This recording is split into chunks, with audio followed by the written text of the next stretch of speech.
Welcome to my YouTube channel teman-teman. Bertemu lagi dengan aku. Di sini kita akan membahas sedikit materi mengenai akuntansi manajemen lanjutan. Untuk pembahasannya kita akan bertemu di slide selanjutnya teman-teman. Bye bye. Nah, teman-teman, di sini kita akan membahas tentang manajemen berdasarkan aktivitas atau AABM. Sebelum itu, perkenalkan dulu, nama aku Yeselon Kepertarikan, aku mahasiswa Politeknik Negeri Samarinda, aku jurusan akuntansi, prodi D4 akuntansi manajerial dengan NIM 2651038 dan dari kelas 7B akuntansi manajerial. Nah, sekarang kita akan membahas apa sih arti ABM itu. Nah, dalam manajemen berdasarkan aktivitas atau activity based management atau sering disebut dengan ABM merupakan pendekatan terpadu dan menyeluruh yang membuat perhatian manajemen berpusat pada aktivitas yang dilakukan dengan tujuan meningkatkan nilai pelanggan dan laba yang diperoleh karena memberikan nilai tersebut. Nah, ABM ini meliputi analisis kalkulasi biaya produk dengan analisis nilai proses. Nah, ABM ini memiliki dua dimensi. Yang pertama itu ada dimensi biaya. Maksudnya adalah memberikan informasi biaya mengenai sumber daya, aktivitas, produk, dan pelanggan, dan biaya-biaya lainnya. Dalam model ini ditujukan bahwa biaya sumber daya dapat ditelusuri ke aktivitas-aktivitas dan kemudian biaya aktivitas dibebankan kepada produk dan pelanggan. Dimensi kalkulasi biaya berdasarkan aktivitas biaya ini penting untuk kalkulasi biaya produk, manajemen biaya strategis, dan analisis aktif. Nah, yang kedua yaitu ada dimensi proses, yaitu memberikan informasi tentang aktivitas apa saja yang dilakukan dan mengapa aktivitas itu dilakukan dan seberapa baik aktivitas itu dilakukan.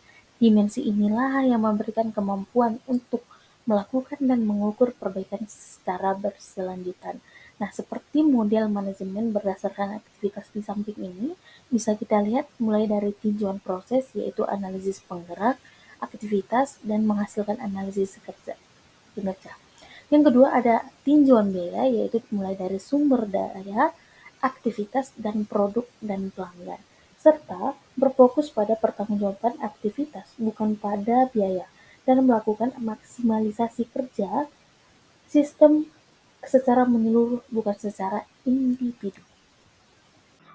Nah, teman-teman, sekarang kita masuk ke dalam analisis nilai proses yang memusatkan pada tiga, yaitu pertama analisis penggerak adalah usaha untuk mengidentifikasikan faktor-faktor yang menjadi penyebab utama aktivitas yang menganalisis mungkin mengungkapkan penyebab utama dari biaya pemindahan bahan adalah tata letak pabrik.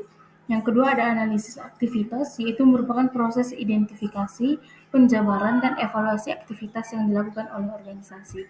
Analisis aktivitas akan menghasilkan 4, yaitu pertama aktivitas yang dilakukan, yang kedua berapa banyak orang melakukan aktivitas, yang ketiga waktu dan sumber daya yang perlukan untuk melakukan aktivitas, dan yang keempat menentukan nilai aktivitas bagi organisasi, termasuk rekomendasi terhadap memilih dan mempertahankan aktivitas bernilai tambah. Yang ketiga ada pengukuran kinerja, yaitu ukuran kinerja waktu cenderung bukan merupakan ukuran keuangan, sedangkan ukuran efisiensi dan ukuran kualitas merupakan ukuran keuangan dan non-keuangan. Selanjutnya teman-teman ada perbedaan aktivitas bernilai tambah atau value added activity dan aktivitas tidak bernilai tambah atau non-value added activity. Aktivitas bernilai tambah atau value added activity merupakan aktivitas yang diperlukan agar dapat bertahan dalam bisnis. Salah satunya adalah aktivitas diskresioner. Aktivitas ini disebut bernilai tambah apabila secara bersamaan memenuhi 3 kondisi, yaitu yang pertama aktivitas yang menghasilkan perubahan, yang kedua perubahan tidak dapat dicapai oleh aktivitas sebelumnya, yang ketiga aktivitas itu mungkin aktivitas lainnya dapat dilakukan. Yang kedua ada aktivitas tidak bernilai tambah atau non-value added activity, merupakan semua aktivitas selain dari aktivitas penting dilakukan secara bertahan dalam bisnis. Aktivitas ini dapat mengidentifikasikan dari ketidakmampuan untuk memenuhi suatu dari ketiga kondisi yang disebutkan sebelumnya, yaitu ada eliminasi aktivitas, pemilihan aktivitas, pengurangan aktivitas, serta pembagian aktivitas. Selanjutnya kita masuk ke dalam ukuran kinerja anggaran fleksibel berpusat pada 3 dimensi utama, yaitu yang pertama efisiensi, berfokus pada hubungan antara masukan aktivitas dan keluaran aktivitas. Yang kedua ada kualitas, berhubungan dengan pelaksanaan aktivitas yang benar pada saat pertama dilakukan. Yang ketiga ada waktu, waktu yang lebih lama berarti lebih banyak konsumsi daya dan kekurangan kemampuan untuk bereaksi terhadap permintaan pelanggan. Selanjutnya itu ada ukuran keuangan bagi kinerja aktivitas, yaitu ukuran keuangan dari efisiensi, menjadikan manajer mampu mengidentifikasi nilai uang dari potensi perbaikan dan perbaikan yang dicapai. Laporan biaya bernilai tambah dan tidak bernilai tambah, kecenderungan biaya, benchmarking, anggaran fleksibilitas, dan anggaran siklus hidup merupakan contoh ukuran keuangan dari efisiensi aktivitas. Sekarang kita masuk ke dalam rumus perhitungan, di mana rumus perhitungan ini telah ditentukan, yaitu biaya bernilai tambah sama dengan SQ kali SP, biaya tidak bernilai tambah sama dengan AQ dikurang SQ dikali SP, di mana SQ tingkat kualitas bernilai tambah untuk suatu aktivitas, SP harga standar peruntukan untuk keluaran aktivitas, AQ kuantitas aktual dari keluaran aktivitas yang digunakan atau kuantitas aktual dari kapasitas aktivitas yang diperoleh.